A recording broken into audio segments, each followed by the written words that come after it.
सोनम वांगचुक जी को पुलिस ले गई भोजन कराने के लिए, उनका जीवन बचाने के लिए। नमन है सोनम वांगचुक जी को, शत शत नमन है। इस देश के लिए खड़े हुए, इस देश के बच्चों के लिए खड़े हुए। लेकिन बहुत सारे लोगों ने मुझसे सवाल किया कि आप नहीं आए।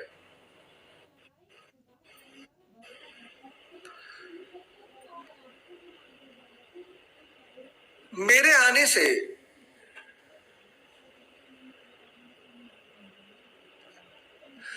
किसी ने लिखा है पढ़ाते कम हो बेवकूफ ज्यादा बनाते हो, तो तुमको कौन बुला रहा भाई? तुम बेवकूफ हो बे, तुम्हें कौन बनाएगा? कोई है मंदाकिनी जी शायद, उन्होंने लिखा है कि आप पढ़ाते कम हो, तो आप मत आया करो ना। आप क्यों बेवकूफ बनने आते हो? आप बेवकूफ, आपको कोई बना नहीं रहा, आप हो बेवकूफ। इस देश को कौन बेवकूफ बनाएगा? जो ठंडा मतलब कोको कोला कहता है, जो I am a Complan boy कहता है, जो फेयर एंड हैंडसम क्रीम लगाता है, जहां इतने बड़े बड़े जाहिल हैं, उनको कौन बेवकूफ बनाएगा? डीओ लगाता है, उसके ऊपर परियां गिरती हैं। ये कंट्री ऑलरेडी, इसको कौन बेवकूफ बनाएगा? बताओ। डीओ लगा के परियां गिरा रहा है, कॉम्प्लान पी के ताकत ला रहा है, फेयर एंड हैंडसम लगा के गोरा हो रहा है।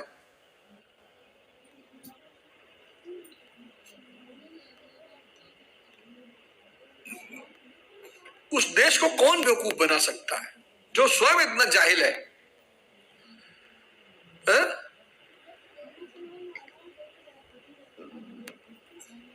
बताओ। और अगर आपको लगता है ऐसा तो आप मत आया करिए। ये तो गीता का जो अध्याय है भाई, ऐसे लोग उसको ओशो को भी बोलते थे, सेक्स पे बातें करता है। उसकी सेक्स की बात सुन लिए होते तो नीले ड्रम में नहीं जाना पड़ता, ना तुम्हें धक्का मारती कोई लड़की। बुद्ध को भगाई दी इस कंट्री से, गांधी को गाली देते ही हो।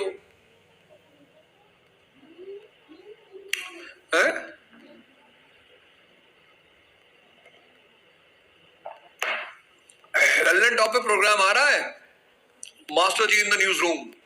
अगर आपको इतिहास की अवधारणाएं समझना हो, अरे यार वहां 40 मिनट में कोई, वहां मैं आपको समझा रहा हूं कि इतिहास का मतलब क्या होता है, इतिहास की घटनाओं को कनेक्ट कैसे, ये सब समझा रहा है। समझ जाओगे तो तैयारी में बड़ी आसानी हो। तो तत्वदर्शी महापुरुष के पास जाकर आपको दंडवत प्रणाम करना होगा, भली प्रकार सेवा, निष्कपट भाव से प्रश्न पर चलाएगा। उपदेश पता क्या देगा? इशारे करेगा, चल रहे मन में जी, चल रहे। तो किस चीज के चल रहे हैं? ये शादी करने के चल रहे हैं। बताओ, तुम्हारा मन और तुम्हारे विचार आते ही नहीं।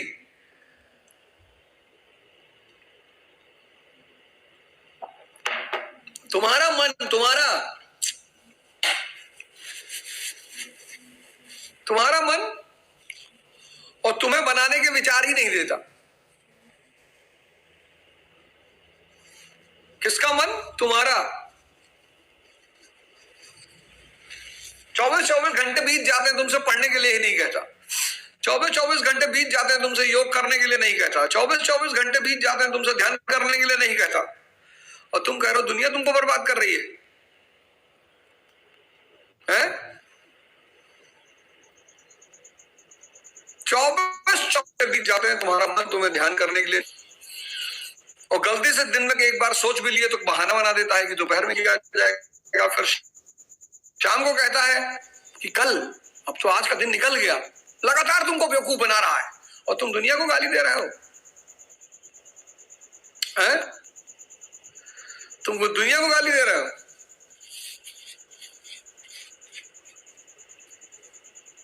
फिर कह रहे हो फलाने बेवकूफ बना रहे हैं। अबे तुम्हारा मन,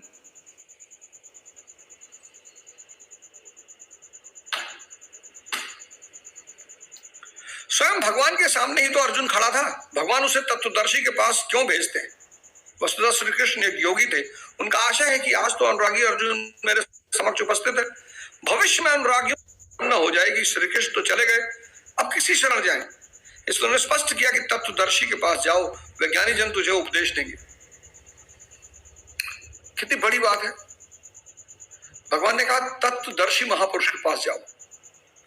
और सोचा मैं तो चला जाऊंगा, अब अगर बार बार मैं ये लिख दूं कि मेरे शरण में आओ, मेरी शरण में आओ, तो मैं तो चला जाऊंगा, लोग फिर भ्रमित हो जाएंगे।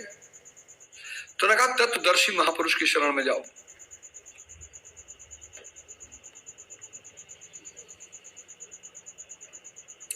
मुसलमान आज फंस गए,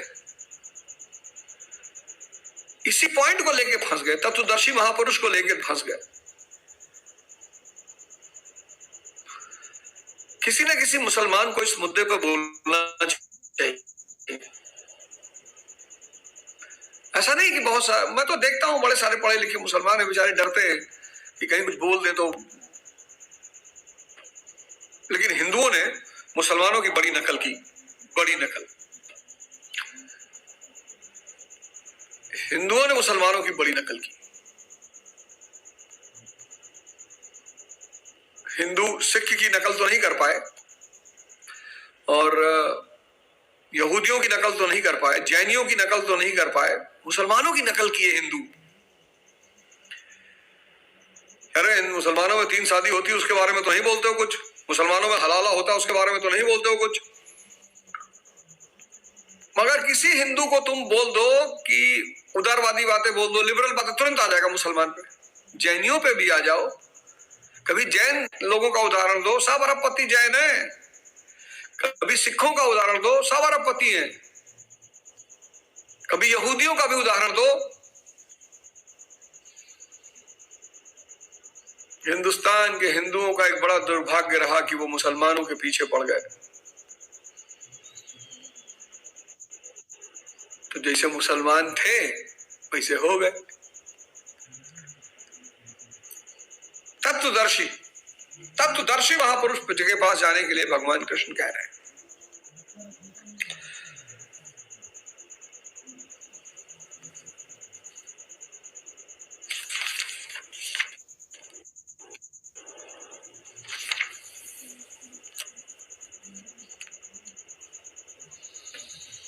तो सोनम वांगचुक जी ने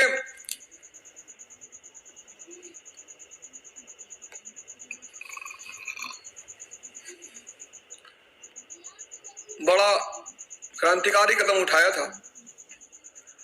इस देश के युवाओं को उन्हें धन्यवाद देना चाहिए। लेकिन इस देश में अब तो मैं सोचता हूं ना कि सरदार भगत सिंह, राजेंद्र लहड़ी, ये सब लोग जब देखते होंगे ऊपर से, सोचते होंगे यार नाहक में आजाद करा दिया, सब फिर बट गए। हिंदुस्तान का आदमी फिर बट गया। ऐसे ही बटे थे तब अंग्रेजों ने कब्जा किया था। और नेताओं को तो मैं कुछ बोलूंगा नहीं, मैंने तो कह दिया भाई, इस देश की बर्बादी के पीछे इस देश की जनता की बेहोशी का हाथ है। नेता चुनना तुम्हारे हाथ में है। नेता को क्यों गाली दे रहे हो? ठेकेदार को नेता बनाओगे तो तुम्हारी सेवा करेगा। बाहुबली को नेता बनाओगे तुम्हारी सेवा करेगा। अपराधी को नेता बनाओगे तुम्हारी सेवा करेगा।